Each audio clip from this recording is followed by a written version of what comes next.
В истории есть немало примеров, когда женщины выдавали себя за мужчин, чтобы достичь желаемой цели или работать в той профессии, которая была им по душе. Ведь в отличие от нынешнего времени, раньше у женщин было множество ограничений в получении образования и работы. Одним из таких примеров является один известный английский военный врач Джеймс Барри, который на самом деле был, как оказалось, Маргарет Энн Балкли. Свой секрет Маргарет пронесла через всю взрослую жизнь, и о том, что она женщина, узнали только лишь после ее смерти.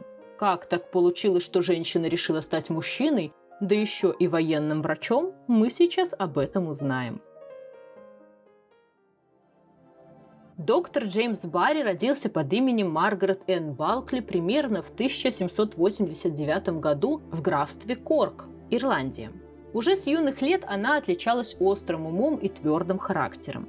В разговорах с родным братом она часто упоминала, что если бы она не была девочкой, то непременно стала бы солдатом. Когда в их семье наступили тяжелые времена, ее мать Мэри Энн, забрав с собой дочь, решает переехать в Лондон, где жил ее родной брат Джеймс Барри, академик и художник.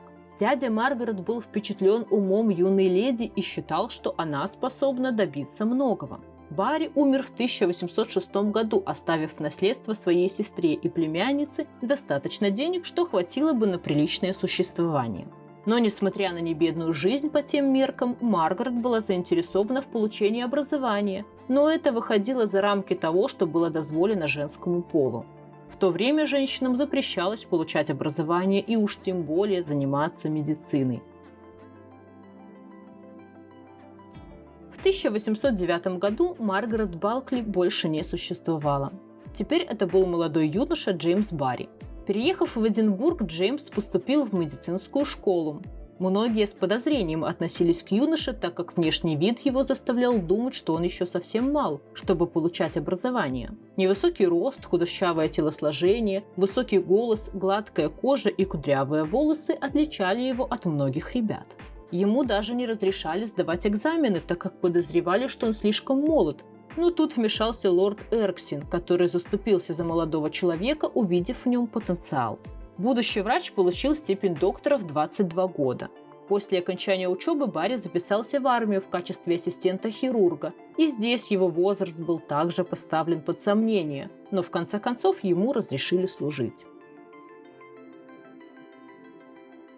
Джеймс начал свою военную карьеру 6 июля 1813 года в качестве помощника врача в британской армии и вскоре был повышен до помощника штабного хирурга, что эквивалентно лейтенанту.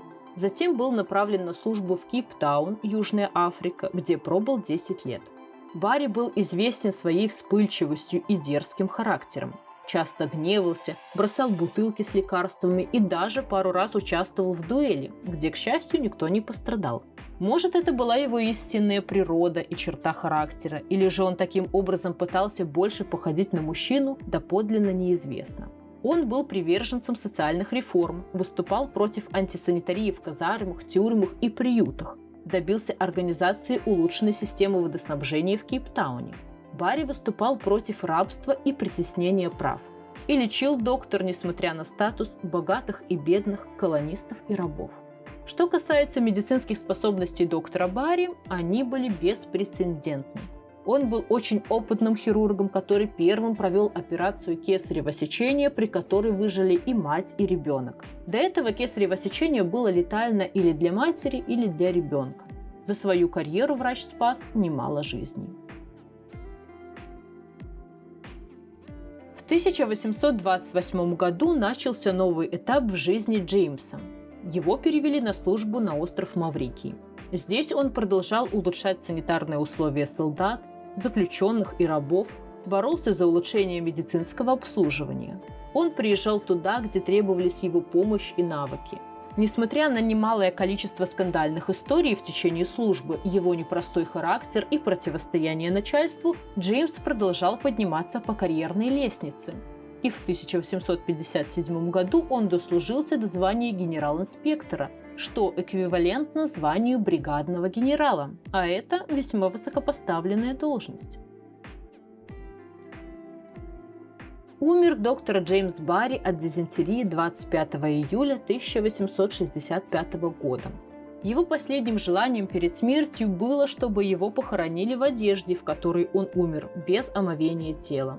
Это желание так и не было выполнено. Когда медсестра раздевала тело, чтобы подготовить его к погребению, она обнаружила женскую анатомию. На тот момент это был настоящий скандал. Правда, бытует мнение, что близкие друзья Джеймса догадывались о его секрете. Информация тщательно скрывалась долгое время, и только в начале 21 века врач-уролог из Кейптауна Майкл Деприс, заинтересовавшийся историей доктора Барри, занялся поисками свидетельств. Им были найдены некоторые письма Барри. Часть из этих писем была подписана именем Маргарет Энн Балкли, а часть Джеймсом Барри. Была проведена экспертиза по почерку, которая установила полную идентичность почерков и стиля написания писем. Эти письма позже были опубликованы в журнале New Scientist. Про Барри написано несколько книг, проведены исторические и документальные исследования, снято несколько фильмов. Однако на протяжении последних 150 лет вопрос о том, был ли Джеймс Барри мужчиной или женщиной, интересует потомков гораздо больше, чем его достижения в медицине. А пока на этом все. Подписывайтесь на канал, ведь впереди вас ждет много новых и интересных историй. Всем пока!